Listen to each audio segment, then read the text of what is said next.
for boxing and more. Shout out to the LDBC. Yeah, back at it this morning. I had me a little break from making videos. Been active on everybody else's videos. Still a beast in that comment section. But just been too busy to really make some videos. Did do a hangout on World Breaker Fighting's live stream. Yeah, I think it was yesterday. Good topic of discussion. We talked about the upcoming Wilder Fury fight. As we all know, we less than a week out from the fight, and that's what I want to talk about this morning.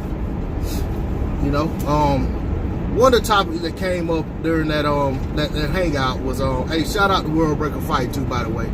If you haven't subscribed to World Breaker Fight, please subscribe to his channel. Please donate to his channel as well. Man has a great platform. It's growing extremely fast. He has a lot of brothers on there on the panel. Kurt Sugar's on there on a regular basis. Kurt Stevens. I mean, not Kurt Stevens. Sorry. Curtis Anderson. So, you know, he's on there almost every live stream as a co-host of World Breaker Fight. So, you know, great content over on that channel. Go check them out if you haven't checked them out. Like I said, sub and also donate to the channel, help them grow. Once again, get back on topic. One of the topics of discussion on that live stream, on that hangout, was you know, how do we see the fight playing out? You know, I've already done a prediction video, but I'll go ahead and talk about that again this morning. You know, because I made that prediction video over a week ago. And I said during that prediction video that I didn't think anything would make my prediction change. I couldn't forecast anything happening that would change my prediction inside of the rest of the time we got to wait on this fight. And that holds true, but I'm gonna get into it anyway. As far as how I see the fight playing out, I think Wilder establishes his jab early with authority, with a lot of authority. I think he's gonna give Fury a whole lot to think about when Fury goes in there and tries to get in, pepper shots, and get out. I think he's gonna give Fury a lot to think about. It's gonna make Fury hesitant and reluctant. To be honest, I can see Fury actually trying to utilize the Vladimir Klitschko strategy when he fought big punchers and try to jab, you know, get in and clinch. But the thing about Deontay Wilder, I don't think Deontay Wilder is very accommodating when you try to clinch. He's not very accepting of clinches. And the thing about trying to get in to clinch Wilder is you may get caught with something on the way trying to clinch. You know, he put Luis Ortiz out with an uppercut. He could very well do the same to Tyson Fury as Fury tries to come in, as Fury trying to come in and clinch, if Fury employs that Vladimir Klitschko strategy. I think Wilder has to see what Fury has in that gas tank too. He needs to go to the body. But I think regardless of, you know, what Tyson Fury does, I just don't think he's gonna see the success that he thinks he has.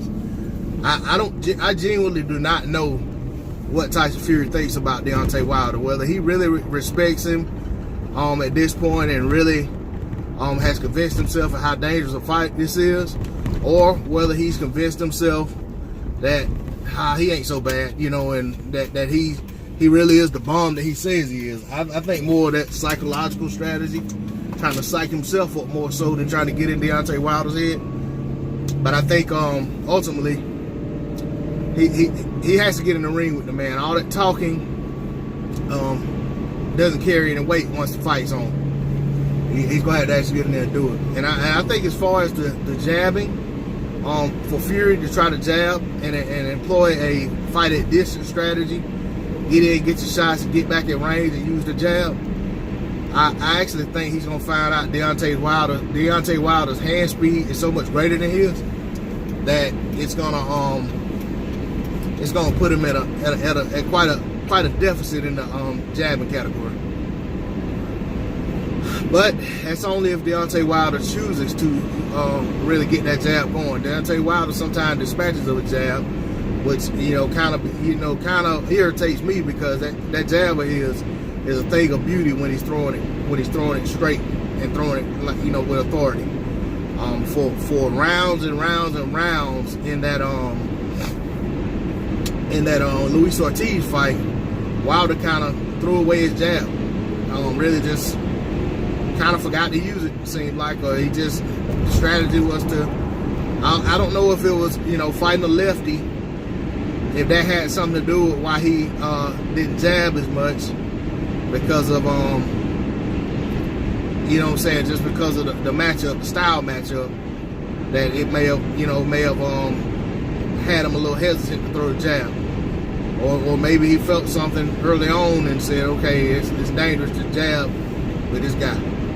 But in that fight, when Wilder took control late, it was Wilder's jab that started back controlling, that got him back in control of the contest. When he started back snapping that jab late in the fight, that's when everything else came together for him. So I think he needs to get that jab on track early. Don't let Fury hang around.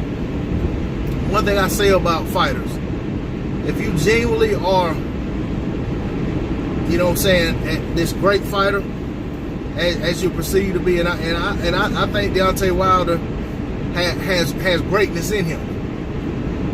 So I also feel the same about Tyson Fury and some of his abilities. He's great at certain things. But I will say, if you are, the top of the food chain, Wilder says he is the best heavyweight out there.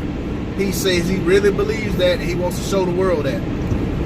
You show the world that by separating yourself with a statement when you're fighting a guy who was on the shelf for the better part of 2+ years, and had two subpar tune-up fights and had to come off a ton of weight, and a guy that really, for all intents and purposes, only has one good win on the resume, and that's against Vladimir Klitschko.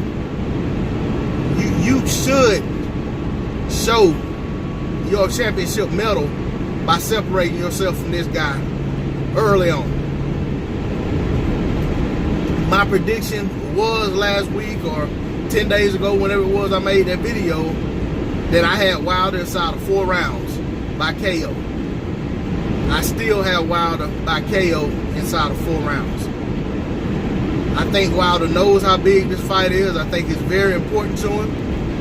And I think that he knows the longer he lets Tyson Fury hang around and gain confidence, the harder fight is going to be for himself. So I think he dispatches Tyson Fury inside of 4 rounds. And I think he does so in very dominating fashion. And by that, I don't mean Tyson Fury outboxes him or hangs with him for, makes it very close and competitive for 3 rounds and then gets locked out in the 4th. I think the dominance will show early. Like within a round and a half to 2 rounds, it'll be clear that Tyson Fury's in over his head. He'll start going into survival mode, trying to make it. And at some point, around the 4th round, he's unable to, that ring gets small, and he's unable to hide in there. And in my opinion, had this fight happen off the heels of Tyson Fury beat Vladimir Klitschko, it wouldn't have gone much different. I'd give it maybe 8 rounds in that situation, only because the Fury was riding a high, but so was Wilder coming off of that Spilka knockout.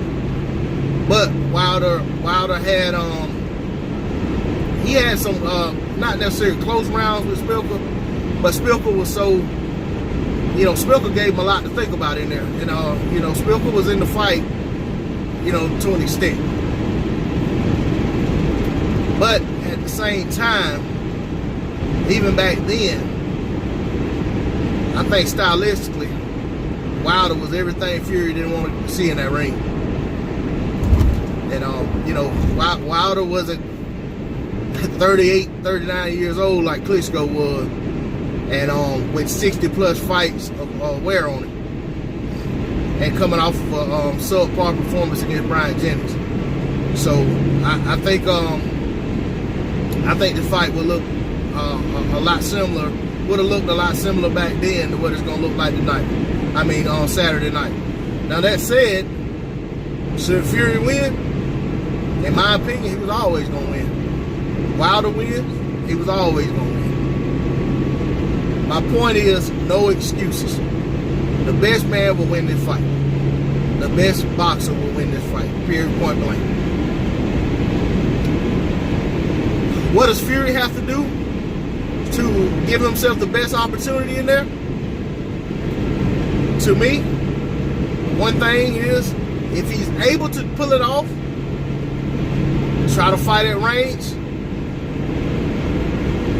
but he has to be, I don't think Fury has the reflexes to get out of the way when Wilder closes the distance. I mean, that's going to be his issue.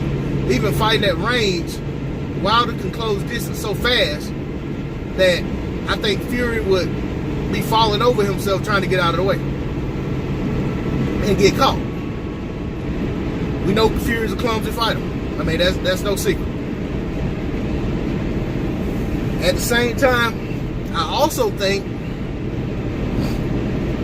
that Fury can, maybe in spots, you know, throw a throwaway jab in which he comes in behind the jab and clinches Wilder when they're in close. But as I said earlier, that's at the risk of getting caught coming in with the uppercut or something like that.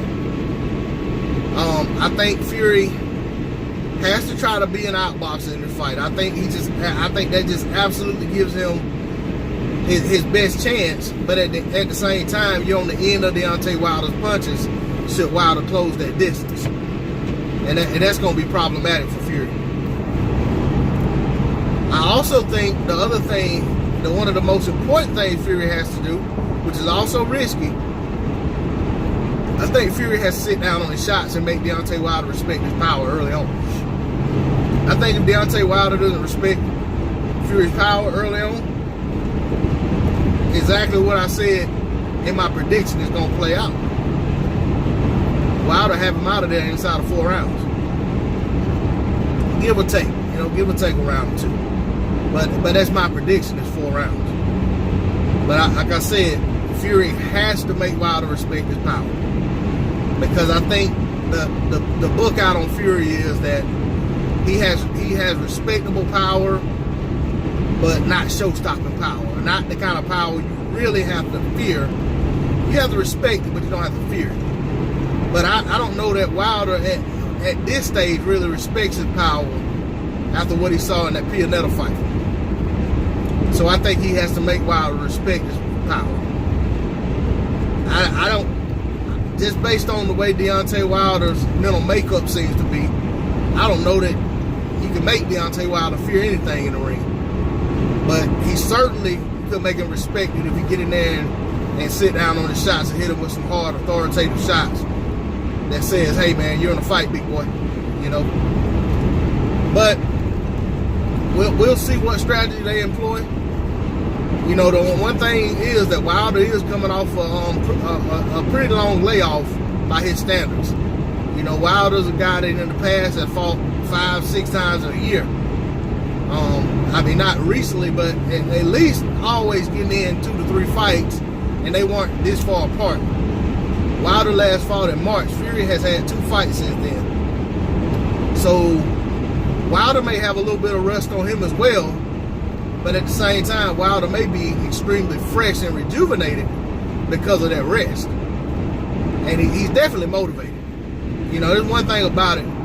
This isn't one of those fights where a guy coming in just ho-hum about it, like, yeah, I gotta fight this guy, get him out of the way.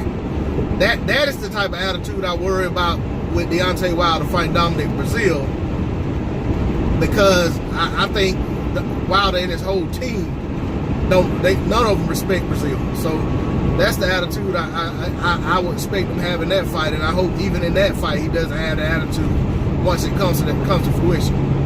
But he has to take care of Tyson Fury before he can worry about any other opponent. But I look forward to the fight. I'm sure the rest of y'all fight fans out there look forward to the fight. Hey, I want to thank my subscribers and repeat viewers for your continued viewership of this channel and support. If you're new to the channel and haven't subscribed, please hit that subscribe button, hit that bell icon. Y'all hit that like button for me, drop a comment in the comment section.